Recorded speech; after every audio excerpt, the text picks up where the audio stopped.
Daily Express'in belə bir iddiası var ki, əgər İran Trump'ın o şərtləri ilə razılaşmasa və danışıqlara gəlməsə, o zaman İran hökuməti sentyabra qədər öz fəaliyyətini dayandıracaq və hətta Amerika Birləşmiş Ştatları və İsrail də sözü gedən o bombardımanı həyata keçirəcək.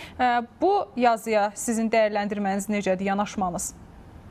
Yo, bence çok mantıklı. Yani zaten bizim az önce ifade ettiğimizi söylüyor. Donald Trump'ın şu anda sadece İran'a verdiği bir süre var. Bakın, İran'a verdiği süre içerisinde düşünme payını verdiğini zaten görüyoruz.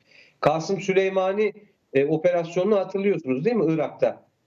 Ne yapmıştı? Kimse Trump'ı ciddiye almamıştı ama 8 Kasım 2020 yılında Kasım Süleymani Irak'ta bir suikastla birlikte ortadan kaldırmıştı.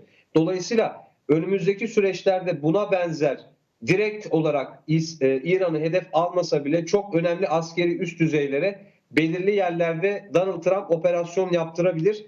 Bu operasyonlar, bu suikastlar sonucunda İran'da zorla masaya getirilip bir anlaşma imzalayabilir. Şu an Donald Trump'ın sadece İran'a verdiği birkaç zaman dilimi içerisinde düşünme payı, eğer düşünmediği takdirde önce suikastler, daha sonra direkt olarak o nükleer tesislerin bulunduğu yerler bombalanabilir. Yani Trump'ın bu şekilde bir politika yapması bekleniyor diye söyleyebiliriz.